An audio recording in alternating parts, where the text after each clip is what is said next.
യമനിൽ തീമഴ പെയ്യിക്കുമെന്ന ഇസ്രായേൽ. കാരണം ഇതാണ്: ഇസ്രായേലി സ്കൂളിൽ ഹൂതികളുടെ മിസൈൽ ആക്രമണം. ബാലിസ്റ്റിക് മിസൈൽ ഉപയോഗിച്ചാണ് ഇസ്രായേലിൻ്റെ സ്കൂളിന് സമീപത്തേക്ക് ഹൂതികൾ ആക്രമണം നടത്തിയത്. യമൻ്റെ പേരിൽ തന്നെ ഉണ്ട് കാലൻ എന്ന അർത്ഥം. എങ്കിലും കാലൻ പോയിട്ട് ഇസ്രായേലിനെതിരെ തിരിയാൻ ഒറ്റക്കാൽ പോലും ഇല്ലാത്ത വികലാംഗനാണ് ഇപ്പോൾ യമൻ. ഇപ്പോൾ ഇതാ ഇസ്രായേൽ യമനെ തീർക്കാൻ ഒരുങ്ങുകയാണ്. ഗാസയ്ക്കും ലെബനോനും സിറിയയ്ക്കും പിന്നാലെ ഇതാ യമനും പടമാകാൻ പോകുന്നു. യമനെ ദഹിപ്പിച്ചു കളയുമെന്നും യമൻ ഇസ്രായേലിലെ സ്കൂളിലേക്കാണ് മിസൈൽ അയച്ചത് എന്നും ഇസ്രായേൽ. എന്നിരുന്നാലും യമൻ അയച്ച മിസൈൽ ഇസ്രായേൽ ആകാശത്ത് വച്ച് തകർത്തു.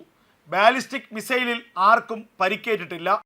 ഇസ്രായേലി വ്യോമാതിർത്തിക്ക് പുറത്ത് ദീർഘദൂര ആരോ വ്യോമ പ്രതിരോധ സംവിധാനം ഭാഗികമായി തടഞ്ഞുവെന്ന് ഇസ്രായേൽ പ്രതിരോധ സേന തന്നെ പറയുന്നു. എന്നാൽ യമനിൽ നിന്നും വന്ന മറ്റൊരു മിസൈൽ ഗാൻ നഗരത്തിലെ ഒരു ഒഴിഞ്ഞ സ്കൂൾ കെട്ടിടത്തിലേക്ക് ഇടിച്ചു കയറുകയായിരുന്നു. ആർക്കും തന്നെ പരിക്കില്ല. ഡ്രോൺ ആക്രമണത്തിനൊപ്പം ഈ ആഴ്ച യമനിൽ നിന്നുള്ള രണ്ടാമത്തെ മിസൈലാണിത്, അതും ബാലിസ്റ്റിക് മിസൈൽ. ജനവാസ മേഖലകളാണ് പ്രധാനമായും രണ്ട് ആക്രമണങ്ങളിലും ഹൂതികൾ ലക്ഷ്യമിട്ടത്. ആദ്യത്തെ ബാലിസ്റ്റിക് മിസൈൽ ടെൽ അവീവിലെ ബെഞ്ചമിൻ നെതന്യാഹുവിൻ്റെ ഓഫീസ് ലക്ഷ്യമാക്കിയാണ് അയച്ചത്. രണ്ടാമത്തെ ബാലിസ്റ്റിക് മിസൈൽ ആകട്ടെ ടെൽ അവീവിന് സമീപമുള്ള കുട്ടികൾ പഠിക്കുന്ന സ്കൂളിനെ ലക്ഷ്യമിട്ടും. പിന്നെ എങ്ങനെയാണ് ഇസ്രായേൽ ആക്രമിക്കാതിരിക്കുക? ഇപ്പോൾ ഇതാ ഇസ്രായേൽ വീണ്ടും യമനെ ആക്രമിച്ചിരിക്കുന്നു. യമനിലെ വിമത തലസ്ഥാനത്തെയും തുറമുഖ നഗരത്തെയും വിറപ്പിച്ച തീവ്രമായ വ്യോമാക്രമണ പരമ്പരയാണ് ഇസ്രായേൽ സൈന്യം നടത്തിയത്. ഇസ്രായേൽ പ്രതിരോധ സേനയുടെ പ്രസ്താവന പ്രകാരം ഇസ്രായേലിൽ നിന്ന് ഏകദേശം 2000 കിലോമീറ്റർ അകലെ എത്തിയാണ് യമനെ ഇസ്രായേൽ തീർത്തത്. യമൻ്റെ തുറമുഖങ്ങളിൽ 50 ടണ്ണിലധികം ബോംബുകളിട്ട് വൻ നാശനഷ്ടം ഇസ്രായേൽ ഉണ്ടാക്കി. ഇന്ധനം നിറയ്ക്കുന്ന വിമാനങ്ങൾ, ചാരവിമാനങ്ങൾ എന്നിവയുൾപ്പെടെ ഡസൻ കണക്കിന് ഇസ്രായേലി എയർഫോഴ്സിൻ്റെ ഫൈറ്റർ ജെറ്റുകളാണ് ഇതിനായി ഓപ്പറേഷനിൽ പങ്കെടുത്തത്. ഹുദൈദ തുറമുഖത്ത് മുൻപ് 2 തവണ ഇസ്രായേൽ ആക്രമണം നടത്തിയതാണ്. അന്നൊക്കെ ആ ഹുദൈദ തുറമുഖത്തിൻ്റെ പ്രവർത്തനത്തെ താറുമാറാക്കിയതാണ്.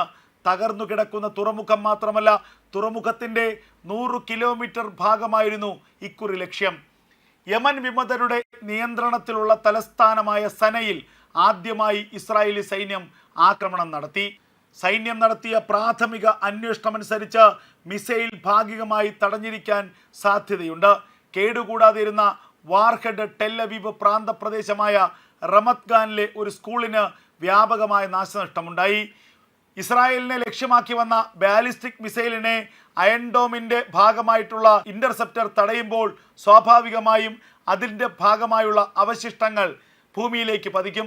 അത് പതിച്ചാണ് സ്കൂൾ കെട്ടിടത്തിന് അപകടമുണ്ടായത് എന്ന വിവരമാണിപ്പോൾ IDF നൽകുന്നത്.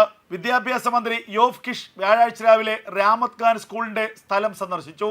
വിദ്യാർത്ഥികളെ അടുത്തുള്ള സ്കൂളിലേക്ക് താൽക്കാലികമായി സ്ഥലം മാറ്റിയിട്ടുണ്ടെന്നും അധികം വൈകാതെ തന്നെ പുതിയ കെട്ടിടം നിർമ്മിക്കുമെന്നും അദ്ദേഹം വ്യക്തമാക്കി.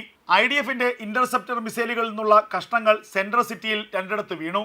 ചെറിയ നാശനഷ്ടങ്ങൾ ഉണ്ടാക്കിയെങ്കിലും പരിക്കുകളൊന്നും റിപ്പോർട്ട് ചെയ്തിട്ടില്ലെന്ന് IDF തന്നെ വ്യക്തമാക്കുന്നു. ആക്രമണ സമയത്ത് നഗരത്തിൽ സൈറണുകൾ മുഴങ്ങിയില്ല. എന്തുകൊണ്ടാണ് സൈറണുകൾ മുഴങ്ങാത്തതെന്ന് സംബന്ധിച്ച് IDF അന്വേഷണത്തിന് ഉത്തരവിട്ടിട്ടുണ്ട്. ഇതിനിടെ ഹൂതികളെ തുടച്ചു നീക്കുമെന്നും ഹൂതികൾക്ക് ഭൂമി ശാപമാണ് എന്നും ഇസ്രായേൽ പ്രധാനമന്ത്രിയുടെ ചൂടൻ പ്രസ്താവന. ഹമാസിനും ഹിസ്ബുള്ളയ്ക്കും സിറിയയിലെ അസദ് ഭരണകൂടത്തിനും ശേഷം ഇറാന്റെ തിന്മയുടെ അച്ചുതണ്ടിൻ്റെ അവസാനത്തെ ശേഷിക്കുന്ന വിഭാഗമാണ് ഹൂതികളെന്നും ബെഞ്ചമിൻ നെതന്യാഹു വ്യക്തമാക്കി. അവർ പഠിക്കുകയാണ്. അവർ കഠിനമായ വഴി പഠിക്കും. ആരായാലും ഇസ്രായേലിനെ ദ്രോഹിച്ചാൽ അതിന് വളരെ വലിയ വില കൊടുക്കേണ്ടി വരും.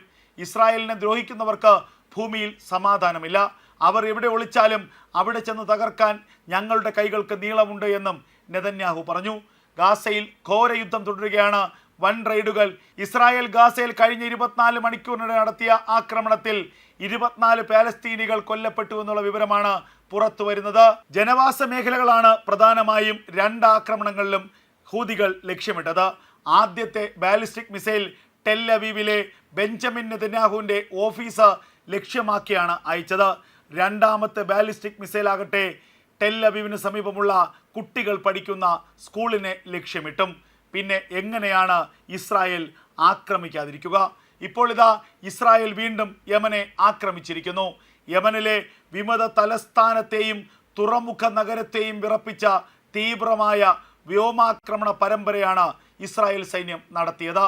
ഇസ്രായേൽ പ്രതിരോധ സേനയുടെ പ്രസ്താവന പ്രകാരം ഇസ്രായേലിൽ നിന്ന് ഏകദേശം 2000 കിലോമീറ്റർ അകലെ എത്തിയാണ് യമനെ ഇസ്രായേൽ തീർത്തത്.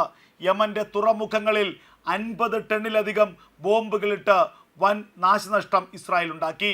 ഇന്ധനം നിറയ്ക്കുന്ന വിമാനങ്ങൾ, ചാരവിമാനങ്ങൾ എന്നിവയുൾപ്പെടെ ഡസൻ കണക്കിന് ഇസ്രായേലി എയർഫോഴ്സിന്റെ ഫൈറ്റർ ജെറ്റുകളാണ് ഇതിനായി ഓപ്പറേഷനിൽ പങ്കെടുത്തത്. ഹുദൈദ തുറമുഖത്ത് മുൻപ് 2 തവണ ഇസ്രായേൽ ആക്രമണം നടത്തിയതാണ്. അന്നൊക്കെ ആ ഹുദൈദ തുറമുഖത്തിന്റെ പ്രവർത്തനത്തെ താറുമാറാക്കിയതാണ്. തകർന്നു കിടക്കുന്ന തുറമുഖം മാത്രമല്ല, തുറമുഖത്തിന്റെ 100 കിലോമീറ്റർ ഭാഗമായിരുന്നു ഇക്കുറി ലക്ഷ്യം. യമൻ വിമതരുടെ നിയന്ത്രണത്തിലുള്ള തലസ്ഥാനമായ സനയിൽ ആദ്യമായി ഇസ്രായേലി സൈന്യം ആക്രമണം നടത്തി.